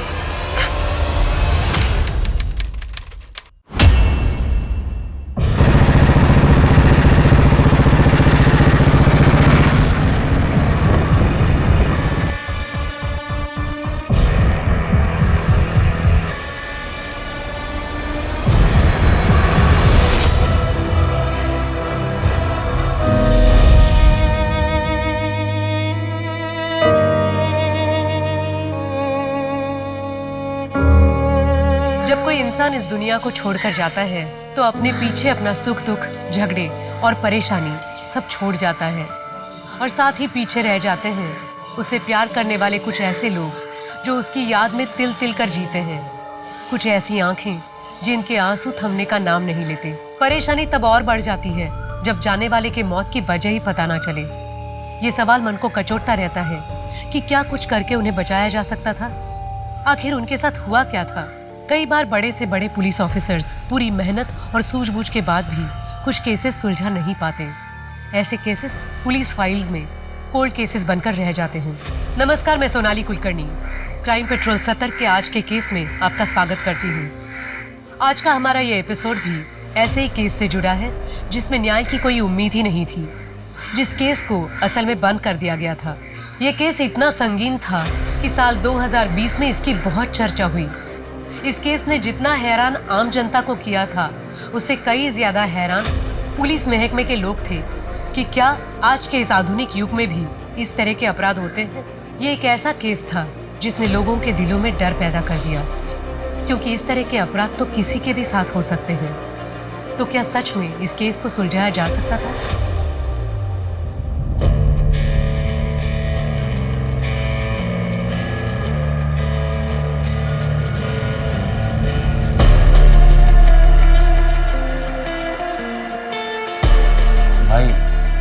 वो कॉलेज फी के लिए पैसे चाहिए थे। पैसे? पता है, सिर्फ उड़ाने के लिए तुझे चाहिए होते हैं पैसे। पैसे नहीं है मेरे पास।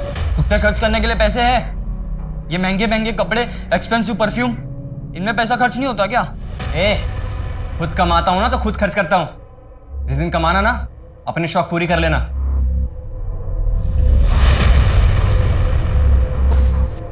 केविन, मैंने तुझे मना किया ना इसे उतारने के लिए।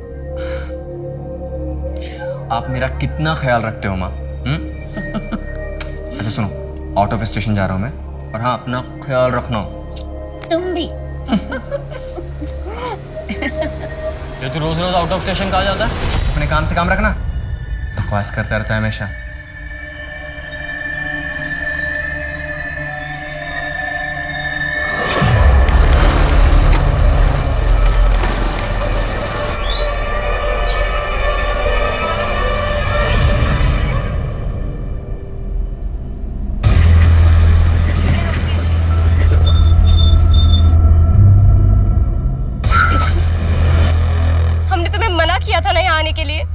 देखो संध्या, मैं तुमसे बहुत ज्यादा प्यार करता हूँ। लेकिन हम तुमसे प्यार नहीं करते हैं। ये किसके लिए झूठ बोल रही हो?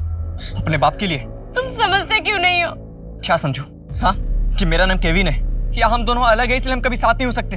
देखो संध्या, अगर तुम मेरा साथ दोगे तो मैं तुम्हारे लिए कुछ भी कर सकता हूँ।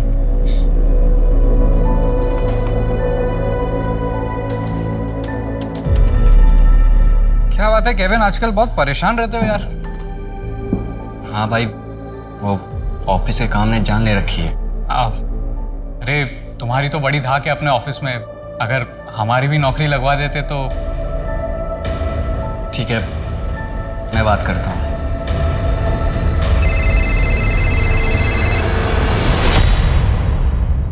हाँ, आज लड़के वाले हमें देखने आए थे। रिश्ता पक्का कर दिया है हमारा। क्या बकवास कर रही हो तुम? ऐसा हो ही नहीं सकता, और ऐसा होने भी नहीं दूंगा। क्या करोगे तुम? अगर हमने उनसे कुछ कहा तो वो हमें भी मार डालेंगे और तुम्हें भी। मुझे किसी से डर नहीं लगता संध्या। अगर जान से मार देते हैं तो मारने दो, बस तुम मेरा साथ दो, और कुछ नहीं चाहिए हमें।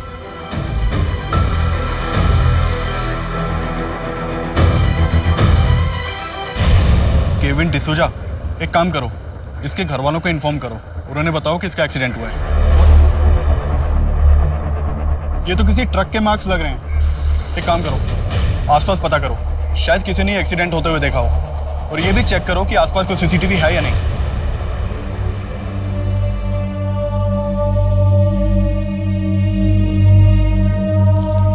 ये सामान देखिए, क्या ये सामान केविन का ही है?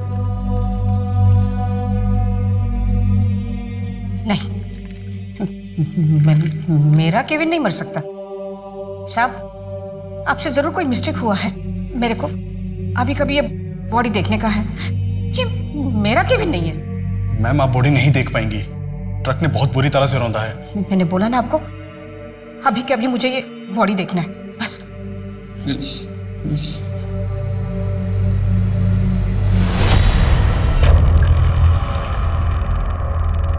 मॉम, मॉम, पकड़िए। मॉम, केविन की मौत को एक्सीडेंट मान लिया गया।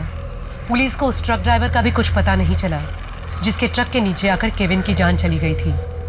केविन को मरे 8 साल बीत चुके थे, लेकिन केविन की मां के आंसू नहीं थमे थे। भले ही पुलिस के लिए ये केस बंद हो चुका था, लेकिन केविन की मां एना को न्याय नहीं मिला था। उसे अपने बेटे के हत्यारे को जेल के अंदर देखना था। वो तो ये भी मानने को तैयार नहीं थी कि ऐसे अचानक उसका बेटा उसे छोड़कर चला कैसे गया। उसके बहुत से सवाल थे जिसका जवाब किसी के पास नहीं था। इन 8 सालों में दुनिया बहुत बदल गई थी, लेकिन अगर कुछ नहीं बदला था तो वो था हैवानियत का मनहूस चेहरा।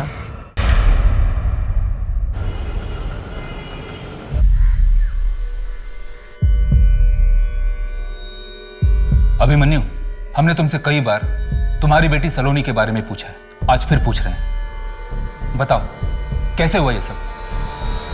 अभिमन्यु कुछ तो बोलो, हमें सलोनी के बारे में कुछ तो बताओ। साहब, साल भर हो गए पूछताछ कर रहे, कुछ बोलता ही नहीं।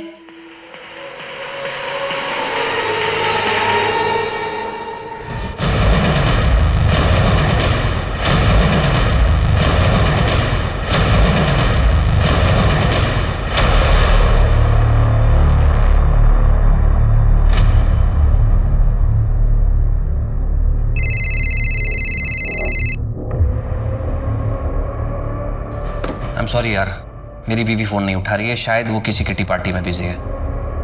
ओके सी, किसी भी हालत में ये क्लाइंट मिस नहीं होना चाहिए। फाइल का हम बाद में देख लेंगे। मिनिस्ट्री का एड कंपेयरिंग है, करोड़ों रुपए का अकाउंट ट्रांजैक्शन होने वाला है। सर, हम आपको डिसअपॉइंट नहीं करेंगे। मेघा, कितनी देर से तुम्हें कॉल कर रहा हूं, फोन क्यों नहीं उठा रहे थे तुम? तुम्हें पता है कितनी इंपॉर्टेंट फाइल घर पे भूल गया था। तुम अच्छी तरह से जानते हो ना, मैं वीक में 3 दिन कोचिंग इंस्टीट्यूट में रहती हूँ, बच्चों को पढ़ा रही थी, नहीं ध्यान दिया, फोन साइलेंट पे था। वाह, कितना इंपॉर्टेंट काम था तुम्हारा, मेरे बिजनेस से भी ज्यादा। इस घर के लिए, रिया के लिए मैंने अपनी जॉब छोड़ी, वरना मैं आज तुमसे ज्यादा इंपॉर्टेंट काम कर रही होती। ये तुम अच्छी तरह से जानते हो। कोई महान काम नहीं किया तुमने, सिर्फ अपना घर संभाला है, और दुनिया की सारी औरतें अपना घर संभालती हैं, समझी तुम? मम्मी पापा प्लीज, मैं समझ गई हूँ कि आप लोगों ने मेरे लिए कितना सैक्रिफाइस किया है, तो अब आप प्लीज झगड़ा करना बंद कीजिए। मेरी एग्जाम्स है, मुझे पढ़ाई करनी है, डिस्टर्ब हो रहा है, प्लीज। देखा, कितनी बार कहा है तुमसे कि रिया के सामने झगड़ा मत किया करो, लेकिन प्रशांत तुम क्यों नहीं समझते हो? वो बच्ची है, उसके ऊपर कितना बुरा प्रभाव पड़ेगा।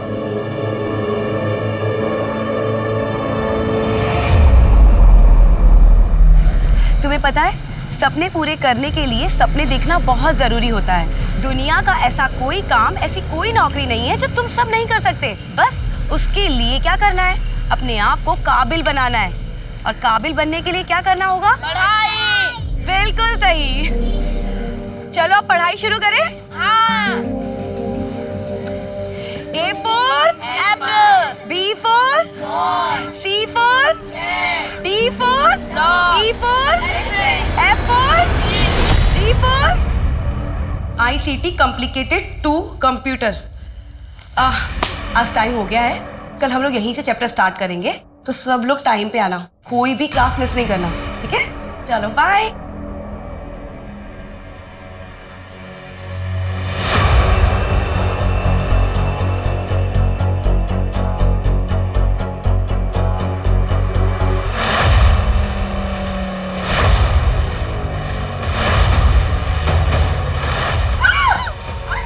अभिमन्यु, कुछ तो बोलो, हमें सलोनी के बारे में कुछ तो बताओ। अभिमन्यु, चाय पियोगे? हौलदार। हाँ सर। चलो।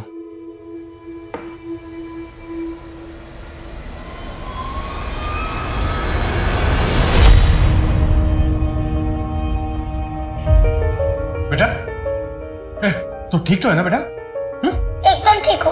आपके लिए चाय बना रही हूँ। अरे चाय वह छोड़, तू मेरे साथ चल, तुझे कुछ दिखाता हूँ। अच्छा अच्छा, ये देख रिपोर्ट, देखो कितनी जल्दी ठीक हो गया तेरा हाथ भी और कल भी। मैंने बताया था ना कि देखो फ्रैक्चर को तो ठीक होना ही था, हाँ, पर जहां पर फ्रैक्चर हो ना बेटा, वहां बिल्कुल रेस्ट देना चाहिए। बोन जब टूटते ना बेटा, तो एक लिक्विड छोड़ते, वो लिक्विड जैसे तुम कागज चिपकाने के लिए गम यूज करती हो, हाँ, वैसे ही लिक्विड वो क्या करते हैं, बोन्स को जोड़ देते हैं, समझी? थोड़ा थोड़ा। तू तो बड़ी समझदार है, तभी तो पापा की हर बात मानती है। देख ना, जब तुम बड़ी हो जाओगी ना, तो वर्ल्ड की सबसे बड़ी साइंटिस्ट बनोगी। हाँ। तो नेक्स्ट टास्क करें बेटा? देखो अभिमन्यु, हम तुमसे बात करने आए, प्लीज हमें कोऑपरेट करो। नहीं यार, नहीं आ सकती, मम्मी अभी आने वाली है। कम डफर, घर में कोई नहीं है, घर खाली है और मैं भी कुछ देर के लिए अपनी आंटी के घर जा रही हूँ। तो फिर तो मुझे क्यों बुला रही है? क्योंकि यहाँ तेरा बॉयफ्रेंड कुणाल तेरा वेट कर रहा है। क्या? कुणाल वहाँ भी? तू ना मेरी बेस्ट फ्रेंड है, मैं अभी आती हूँ, ठीक है? सुन, हाँ यूज प्रोटेक्शन। हाँ, तू कुछ भी बात बोल। यू नेवर नो, जब दो लोग कमरे में बंद हो तो कुछ भी हो सकता है। फोन रख, मैं आ रही, बाय।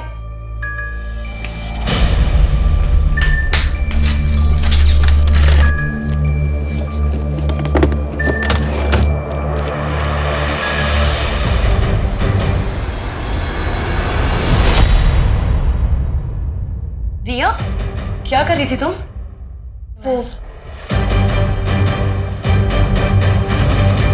क्या है ये सब? क्या mummy, better safe than sorry ना। और वैसे भी आपको तो खुश होना चाहिए कि आपकी बेटी कितनी समझदार है, हर काम सावधानी से करती है। हाँ सब पूछो, सब ठीक हो जाएगा। आई हेट हर, नफरत करती हूँ मैं उनसे। मैं हूं ना, शांत। The number you have called is currently switched off. Please try again. I'm sorry, मुझे तुझे थप्पड़ नहीं मारना चाहिए था। तेरे लिए तेरी फेवरेट बिरयानी बनाई है, जल्दी से आ जा।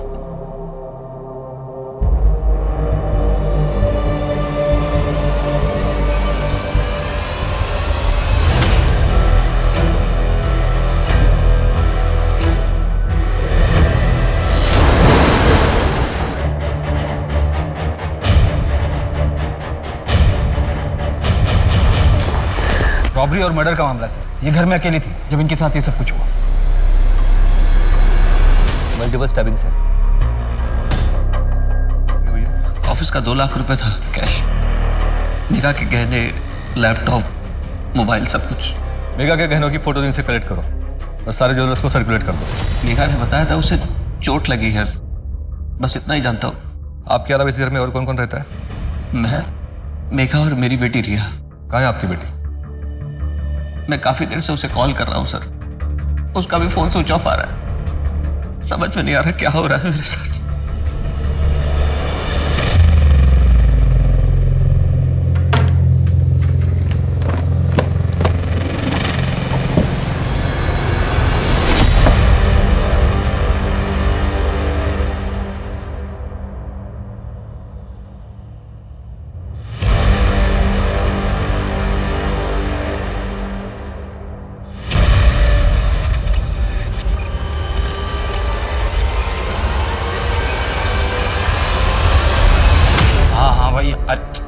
अच्छा आता हूँ, लेकिन सुन, सब अपने अपने ड्रिंक्स खुद अरेंज करेंगे। नहीं यार, अच्छा नहीं लगता बार बार तुम लोग पैसे देते हो। पैसे? डोंट वरी, भाई की जेब झाड़ता हूँ, 100-200 तो मिल ही जाएंगे।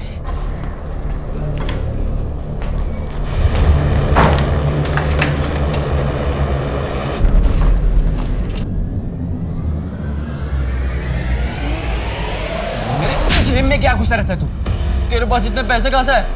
तू तो एक नॉर्मल सा अकाउंटेंट है ना, 30,000 रुपए सैलरी है, तो फिर ये अभी मेरे पैसे हैं, कहीं से भी हैं, तेरे से क्या मतलब? मॉम, क्या हुआ एलेक्स? ये देखो,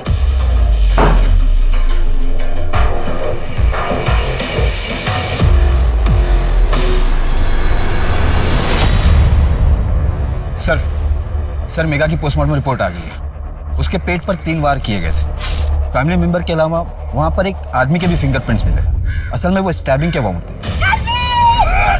लेकिन मेगा के पति ने बताया कि उसने कहा था चोट लगी है। मेगा ने बताया था उसे चोट लगी है। सर मेगा की सोसाइटी के एंट्रेंस पर एक सीसीटीवी है, हमने उसकी फुटेज निकलवाई। पोस्टमार्टम रिपोर्ट के मुताबिक 4 से 5 के बीच उसकी मौत हुई थी। प्रशांत 7:30 बजे घर आया, फिर उसने पुलिस को इन्फॉर्म किया। लेकिन सर 6:30 बजे रिया घर से बाहर जाते हुए दिखाई दी थी। रिया से कांटेक्ट हुआ? नहीं सर, उसका फोन 4 बजे से बंद। उसका फोन सबसे पहले ट्रेस करो, सब चौकीस में उसकी फोटोज भेजो, ढूंढो उसे। क्या आपको लगता है मेगा की मौत में रिया का हाथ था? बेटे हम ये नहीं कह रहे कि रिया ने अपनी माँ का खून किया है। इस वक्त हमारे सामने जितने सबूत आए हैं उनसे हमको लगता है कि रिया को कुछ ना कुछ पता होगा। देखिए इंस्पेक्टर, आपका काम है रिया को ढूंढना, मेरी बीवी के कातिलों को सजा दिलाना, ना कि यहाँ नई नई कहानियां बुनना। अगर आप लोगों से काम नहीं होता तो मुझे बता दीजिए। मेगा की किसी से दुश्मनी या झगड़ा? ऐसा कुछ नहीं था। मेगा एक बहुत अच्छी और सुलझी हुई औरत थी। आपके पत्नी को पहले भी स्टैप किया गया था। मुझे तो वही पता चलेगा ना जो वो मुझे बताएगी। क्या मैं पट्टी खोल के चेक करता? देखिए, मेघा एक इंडिपेंडेंट औरत थी, एनजीओ में काम करती थी और सड़क के बच्चों को पढ़ाती थी। हो सकता है वो मुझे परेशान नहीं करना चाहती हो, इसीलिए नहीं बताया। कौन सा कोचिंग और इंस्टीट्यूट? मेघा हमारे एनजीओ में काम करती है, वो सड़क के बच्चों को पढ़ाती है। मेघा के ऊपर 1 हफ्ते पहले कुछ अटैक हुआ था, बताया था उसने आपको? अटैक? नहीं सर, उसने तो कहा था कि उसे चोट लगी है। मेघा और उसकी बेटी रिया, उनके रिलेशंस कैसे थे? रिया एक टीनेजर है और टीनेजर कहाँ अपनी माँ बाप की बातें सुनते हैं। मेघा की किसी से दुश्मनी या झगड़ा? नहीं सर। और प्रशांत के साथ मेघा के रिलेशंस कैसे थे? सर थोड़े प्रॉब्लम्स चल रहे थे। वैसे कुछ भी कहो, दुनिया की सारी प्रॉब्लम का एक ही सॉल्यूशन है, कड़क चाय।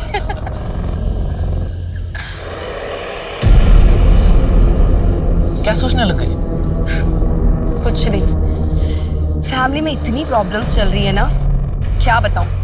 मैंने तो प्रशांत से पहले ही कहा था कि शादी के बाद मैं जॉब नहीं छोड़ूंगी।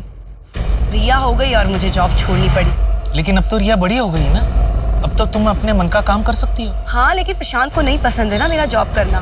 फिर रोज रोज झगड़े होने लग जाते हैं और फिर अपना मंत्र जाप शुरू कर देता है वो, दुखम सुखम एतद। तुमको कैसे याद है ये सब? हाँ, इसका मतलब प्रशांत काफी रिलीजियस है। बहुत ज्यादा सर। इस डायरी का क्या मतलब?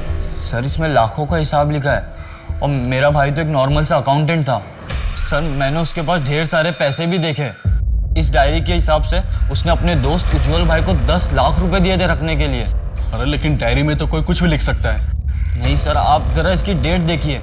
सर जिस दिन भाई ने लिखा था कि उसने उज्जवल भाई को 10 लाख दिए, उसके 2 दिन बाद ही भाई की मौत हो गई। तो सर उज्जवल भाई पिछले कई साल से आगरा से गायब है। पहले तो मेरा ध्यान नहीं गया, बट अब सोचता हूँ तो लगता है कि उज्जवल भाई का कुछ लेना देना हो सकता है भाई के एक्सीडेंट से। राजन जी, इस उज्जवल के बारे में पता करो, कहाँ है। आपके और मेघा के बीच रिलेशंस कैसे थे? जैसे नॉर्मली हस्बैंड वाइफ के होते हैं, कभी प्यार कभी छोटी मोटी नोक-झोंक। हमें तो पता चला है कि आपके और मेघा के बीच उसके काम करने को लेकर काफी लड़ाइयाँ होती थी। हाँ होती थी। देखिए मेरी एक एड कंपनी है, अच्छा खासा मुझे प्रॉफिट हो जाता है। ऐसे में मेघा को काम करने की जरूरत ही नहीं थी। मैं सिर्फ इतना चाहता था रिया बड़ी हो रही है और वो उसका ख्याल रखे, दैट्स इट। अच्छा आप ये बताइए कि जिस दिन मेघा की मौत हुई थी उस दिन आप कहाँ थे? मैं अपने क्लाइंट के साथ मीटिंग में था। प्लीज सर ये फालतू के सवालात बंद कीजिए। 2 दिन हो गए मेरी बेटी लापता है और आप लोग हाथ पे हाथ रख के बैठे हुए। Please do something sir. Sir उस उज्जवल का फोन 8 साल पहले से उसी दिन से डिस्कनेक्ट है जिस दिन केविन का एक्सीडेंट हुआ था। किसी को कुछ नहीं पता इस बारे में। घर भी बंद पड़ा है 8 साल से। कोर्ट से इस उज्जवल के घर का सर्च वारंट निकलवाओ जल्दी। Okay sir. सर मेघा के गहनों के बारे में कुछ पता नहीं चल रहा है, ना ही उसके लैपटॉप और मोबाइल के बारे में। मेघा का ऑनलाइन डेटा चेक करो। जी सर। सर एक और बात, मेघा के मर्डर वाले दिन जब रिया 6:30 बजे घर से निकली थी तो उसके आधे घंटे पहले एक लड़का भी वहाँ से निकला था। मैंने रिया के दोस्तों से पूछताछ की, कुणाल नाम है उसका, रिया का बॉयफ्रेंड है। ये कुणाल का एड्रेस निकालो, उठाकर ले आओ उसे यहाँ पे।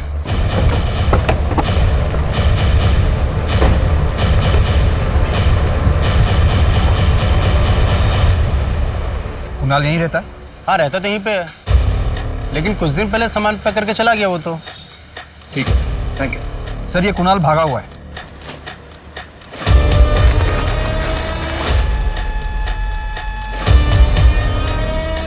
एक वो दे देना।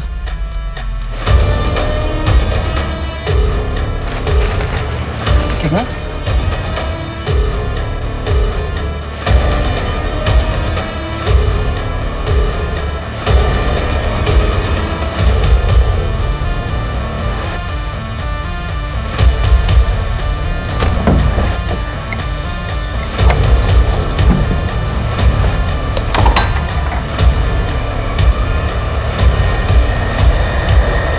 पुलिस को पता चल गया तो? पुलिस को कुछ नहीं पता चलेगा, है ना मुझ पे भरोसा? क्या? Thank you so much, thank you so much. Yes yes, मैं कल आके आपसे मिलता हूँ। Thank you, thank you. पता नहीं इस चीज़ को मैं कैसे सेलिब्रेट करूँ। फाइनली हमें मिनिस्ट्री का एड का कॉन्ट्रैक्ट मिल गया है। आप तैयारी में लग जाओ। जी सर, मैं प्रोजेक्ट की तैयारी शुरू करता हूँ। बस ये खुशी दुगनी हो जाएगी अगर रिया मिल जाए तो। आप टेंशन मत लो, रिया मिल जाएगी।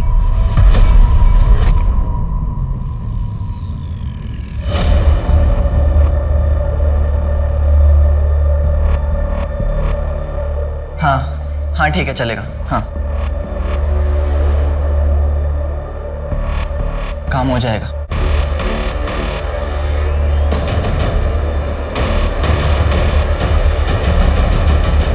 साहब, मेघा जहाँ सड़क के भिखारी बच्चों को पढ़ाने जाती थी ना, वो पक्का का इलाका है और वही उनसे भीख मंगवाने का धंधा करवाता है और इसके लिए कई बार मेघा का उससे झगड़ा भी हुआ है। तो मेघा के एनजीओ वाले दोस्त मनीष ने हमसे ये बात क्यों नहीं बताई?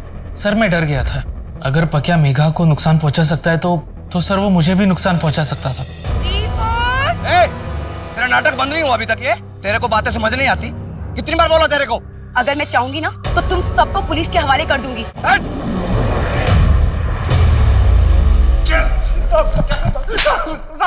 माफ कर साहब, कुछ नहीं किया साहब। एक मिनट, क्या किया मेघा के साथ? नहीं साहब, हमने नहीं मारा उसको। चाकू से वार तूने किया था ना पहले भी? अब हमें तो पता भी नहीं है कुछ। सच में साहब हमने नहीं मारा। मार मार किसकी खाल उधर तो सचों को इससे।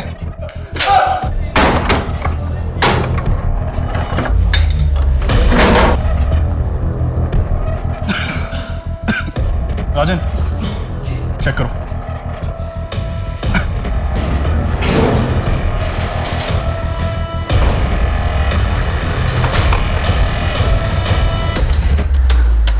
इस कंप्यूटर को जब्त कर लो। सर ये तो बहुत पुराना दिख रहा है।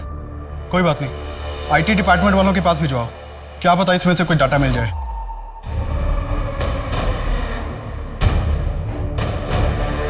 रिया का कुछ पता चला? नहीं सर, प्रशांत ने बताया था कि मेघा के मर्डर वाले दिन वो एक क्लाइंट मीटिंग में गया था, लेकिन उसके मोबाइल की लास्ट लोकेशन के मुताबिक वो एक रेसिडेंशियल एरिया में गया था। एक रात पहले भी गया था। सर मैंने पता किया, प्रशांत की स्टाफ की एक लड़की रहती है वहाँ, संजना, और सर फ़ोन पर काफ़ी देर तक बातें भी होती हैं। सर उस उज्जवल के कंप्यूटर की रिपोर्ट आ गई है। उसके कंप्यूटर के जरिए केबिन बहुत से लड़कियों से चैट करता था, जिसमें से बहुत से नंबर रेड लाइट एरिया के लड़कियों की है, वहाँ के पिम्प्स के भी। एक काम करो, इन सबको उठा के थाने लाओ। Okay sir. सर मैं आपसे पहले भी कह चुका हूँ कि उस रात मैं अपने क्लाइंट के घर मीटिंग में था। संजना के घर? वो भी एक रात पहले से? लेकिन आपने तो वहाँ पे बहुत सारी रातें गुजारी है ना?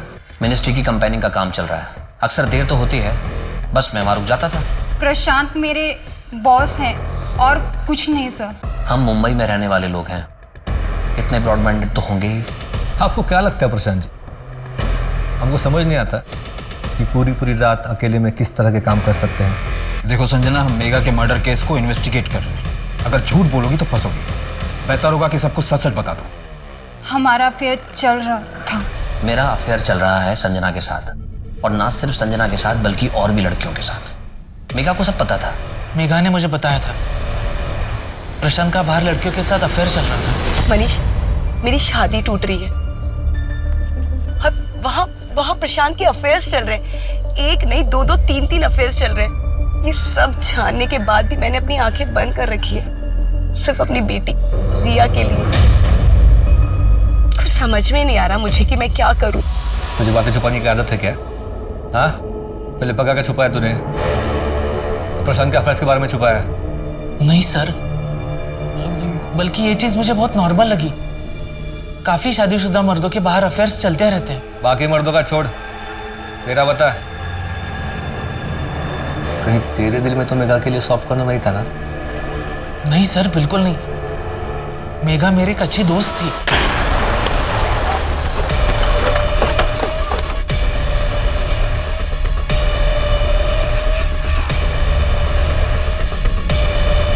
केविन के साथ क्या लेना देना था तुम्हारा? कैसे जानते हो उसे? सच सच बताओ, नहीं तो पिटाई करवाऊंगा। सर, केविन लड़कियों को बेचने का काम करता था। हाँ साहब, वो पहले लड़कियों को अपने प्यार के जाल में फंसाता था और फिर उन्हें भगाकर रेड लाइट एरिया में ले जाकर बेच देता था। मुझे भी भगाकर लाया था। हमारे यहाँ पे उधारी चलती थी, इसीलिए पीछे पड़ा रहता था वो। उज्जवल को जानते हो तुम लोग? नहीं, हम नहीं जानते सर। सर, हम मेघा का ऑनलाइन डेटा चेक कर रहे थे, उसमें से एक वीडियो मिला है, मोबाइल से शूट किया गया सर।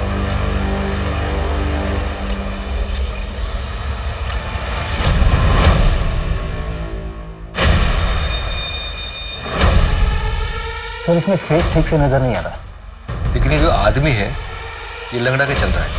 देखो सर, मैंने चेक भी किया, ये मेघा के मोबाइल से शूट किया गया है, पर ये वीडियो है कहाँ का ये पता नहीं चल रहा। थोड़ा पीछे से लगो। कोचिंग क्लासेस, ब्रिलियंस, ये तो वही कोचिंग क्लास है जहाँ मेघा पढ़ाती थी। चलो बाय। ये फुटेज में कौन जानते हो? सर, मुझे तो कुछ समझ में नहीं आ रहा है। मेघा ने भी कुछ बताया नहीं मुझे। ठीक है, आप लोग जा सकते हो। जी सर।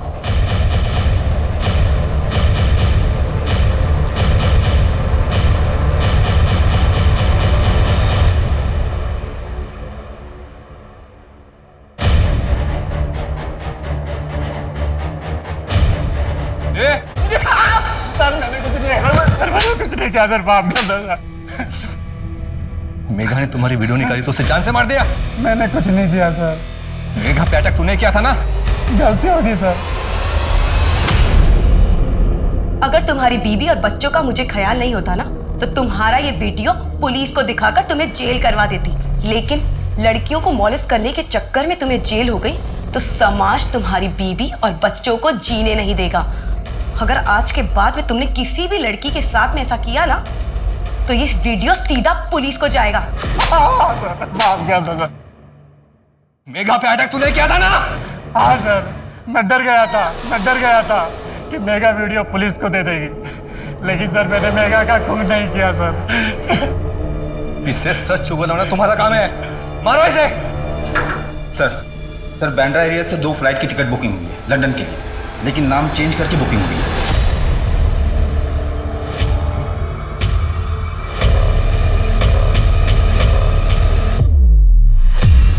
ये लो पासपोर्ट, मैं टैक्सी लेकर आता हूँ। जल्दी।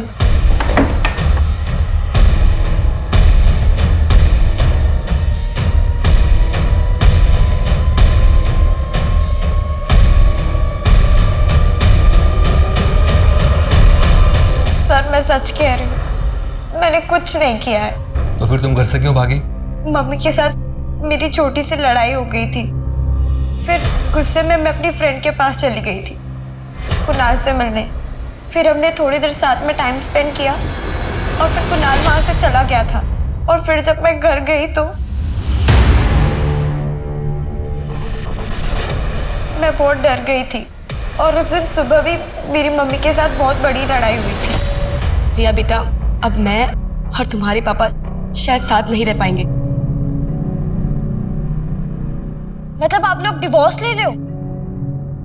अरे तो पापा जो कहते हैं वो कीजिए ना, छोड़ दीजिए नौकरी। रिया, बात मेरी जॉब की नहीं है।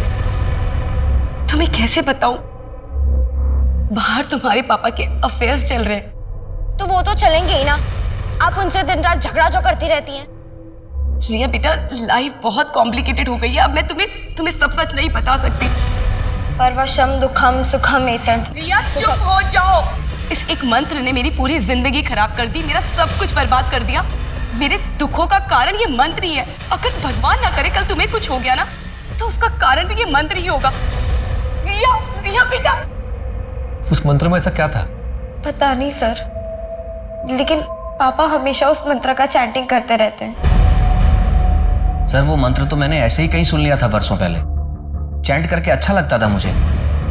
मेघा तो सर मुझसे गुस्सा रहती थी, इसीलिए उसको उस मंत्र से भी प्रॉब्लम होगी शायद। सर ये अभिमन्यु सिंह साइंटिस्ट है, बहुत बड़ा जीनियस। 1 साल पहले जब इसे दिल्ली में अरेस्ट किया गया था तब उस वक्त भी ये यही मंत्र जप रहा था।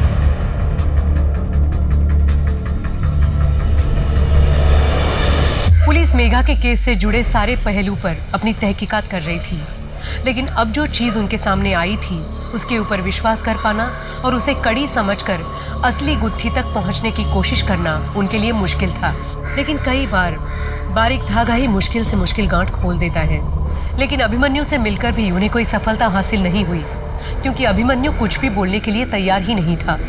वहाँ दूसरी तरफ केविन के केस में नए पहलू तो सामने आए, लेकिन पुलिस उसके मौत के राज को सुलझा नहीं पाई।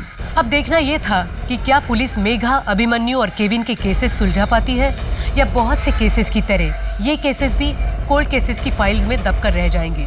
अभिमन्यु सलोनी के साथ क्या हुआ था? उस मंत्र का और सलोनी का क्या कनेक्शन है? अभिमन्यु हम तुमसे कुछ पूछ रहे हैं, बताओ हमको। सलोनी के साथ क्या हुआ था? ये देखो देखो, बात समझ नहीं आती?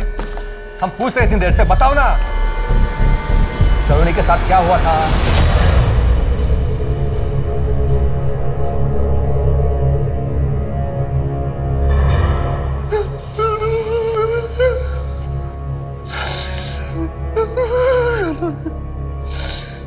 मैंने सलोनी के साथ सही नहीं किया। मैंने सलोनी के साथ सही नहीं किया। क्या सही नहीं किया?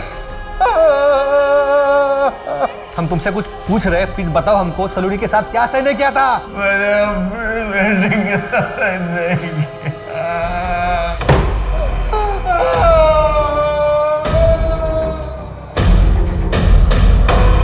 सर सलोनी के साथ सेक्सुअल असॉल्ट उस मंत्र में कुछ तो है। सर उस मंत्र का पता चल गया है। अभिमन्यु और प्रशांत दोनों का एक कनेक्शन इस एक आदमी के साथ है, और वो मंत्र इसी आदमी का है।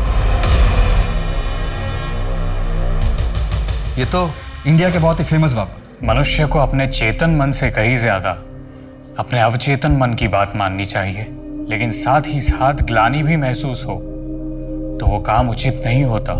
बाबा मुझे आपसे अलग से मिलना है, मुझे आपसे बात करनी है। अवश्य। बाबा मेरे दोस्त मेरा मजाक उड़ाते हैं क्योंकि मैं गे हूँ। मनुष्य को हर उस चीज से तकलीफ होती है जो अलग हो। अगर तुम्हें तुम्हारे पुरुषों की तरफ आकर्षित होने से कोई आपत्ति नहीं तो तुम्हें उस चीज के बारे में सोचने की कोई जरूरत भी नहीं। लेकिन बाबा मुझे एक नॉर्मल लाइफ चाहिए, गे बनकर नहीं रहना मुझे। धरती, अग्नि, जल, वायु, आकाश, इन तत्वों से ही इंसान की उत्पत्ति हुई है, और मनुष्य की हर समस्या का समाधान इनमें ही है। तुम हमारे आश्रम आ जाना, क्योंकि तुम्हारे ऊपर स्त्री दोष है। और हाँ, अपने साथ किसी छोटी कन्या को भी ले आना। आगे क्या करना है ये हम बताते हैं। सर इस बाबा का नाम उज्जवल है, आगरा का रहने वाला है। अलग अलग शहरों में करीब 16 सेंटर्स हैं, लाखों फॉलोअर्स। ऑनलाइन भी लोगों को कांटेक्ट करता है। एक्टर, मिनिस्टर, सीनियर ऑफिसर्स सब इसके भक्त। एक काम करो, तुम आगरा निकलो, वहां जाकर पता करो, शायद कुछ मिल जाए।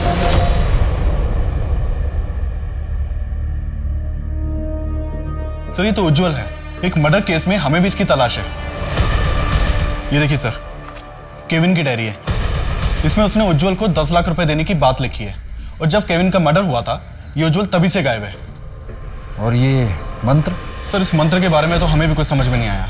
केविन क्रिश्चियन था, फिर उसने अपनी डायरी में ये मंत्र क्यों लिखा होगा? इस बाबा को पकड़ पाना नामुमकिन है। कोई सबूत नहीं हमारे पास उसके खिलाफ। सर किसी ने मेघा के गहने बेचने की कोशिश की है। क्यों मारा मेघा को? बाबा जी ये एग्जाम मुझे ना बहुत बुरे नंबर आए हैं, मैं अपनी जान दे दूंगी। इतनी छोटी सी बच्ची इतनी तकलीफ में। बेटा अभी तो जीवन की शुरुआत हुई है, अभी इसका अंत करना चाहती हो? अपने माता पिता के बारे में सोचो। और बेटा जिसका जन्म हुआ है उसका अंत निश्चित है, लेकिन जीवन से मुंह मोड़ना उचित नहीं। इसका डटकर सामना करना चाहिए। बेटा, मुझे एक बात बताओ, तुम कहाँ रहती हो? मुंबई। ठीक है, अगले महीने हम मुंबई आने वाले हैं, तब तुम हमें हमारे आश्रम में आकर मिलना, लेकिन तब तक मन में कोई गलत विचार मत लाना। अपने आंसू पोंछो। अब मैं तुम्हारे सारे दुख दर्द दूर कर दूंगा। अच्छा, तुम्हारे मम्मी पापा कहाँ हैं? मैं अकेले आई हूँ। हाँ, ठीक है, आप ये लो, इसे पी लो, फिर आराम से बैठकर बातें करेंगे। क्या हुआ? मुझे आइस क्यूब चाहिए, मैं ज़्यादा ठंडा पीती हूँ। मंगवाता हूँ।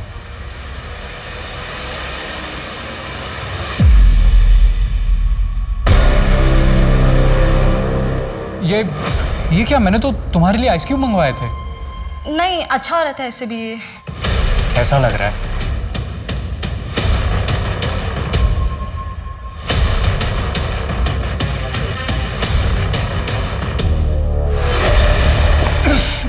तू बेहोश नहीं हुई? हाँ? पापा, पापा, पापा।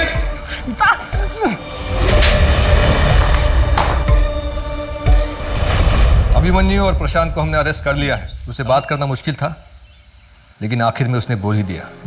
दो साल पहले मेरी बेबी मर गई थी। ये बाबा ने बोला कि मैं अपनी बेटी की मदद से अपनी मरी हुई बेबी को जिंदा कर सकता हूँ।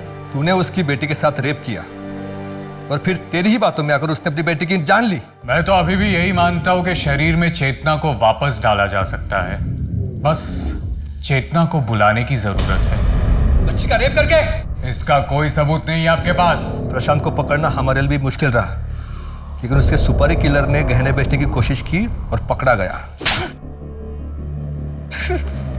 सर, मेरी गलती नहीं सर।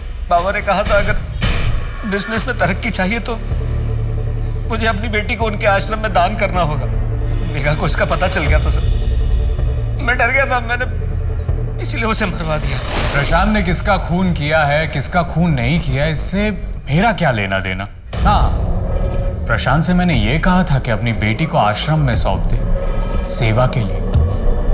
सेवा करने के लिए या रेप करने के लिए? इसका भी कोई सबूत नहीं है आपके पास। ये अंदर करने के लिए मुझे बस एक सबूत चाहिए था, लेकिन तूने खुद मुझे दो सबूत दिए हैं।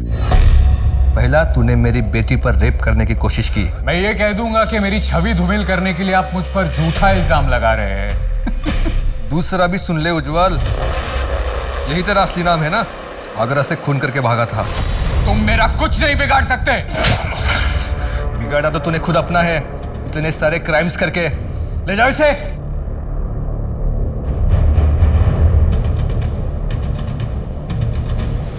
कहते हैं ज्ञान से बड़ा कोई दोस्त नहीं और अज्ञानता से बड़ा कोई दुश्मन नहीं होता। किसी पर विश्वास करना गलत नहीं है, लेकिन उसकी बातों में आकर कोई अपराध करना बहुत गलत है। आज जैसे जैसे विकसित टेक्नोलॉजी की वजह से हम आधुनिक दुनिया को गले लगा रहे हैं, अपराध के लिए अवगत हो रहे हैं, वैसे वैसे ही अपराधी भी अपनी पहुंच बढ़ा रहे हैं। पहले जहां कुछ ढोंगी बाबा सड़कों पर बैठकर लोगों को आस्था के नाम पर ठगते थे, वही आज उन लोगों ने बदलती दुनिया के साथ अपने अपराध के तरीके भी बदल लिए हैं।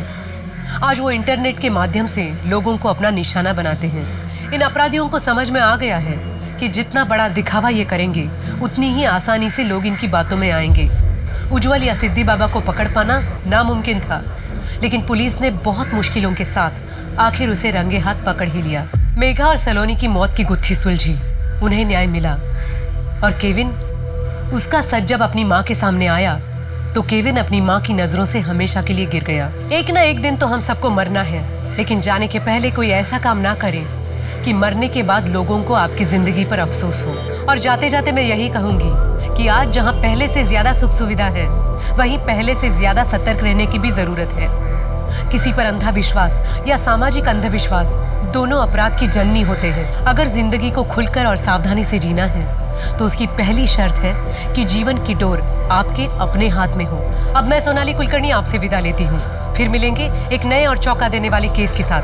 तब तक अपना और अपने परिवार का ख्याल रखिए और देखते रहिए क्राइम पेट्रोल सतर्क। जय हिंद। क्राइम पेट्रोल्स के और भी दिलचस्प कहानी देखने के लिए हमारे चैनल को सब्सक्राइब करें और बेल आइकॉन दबाना न भूलें।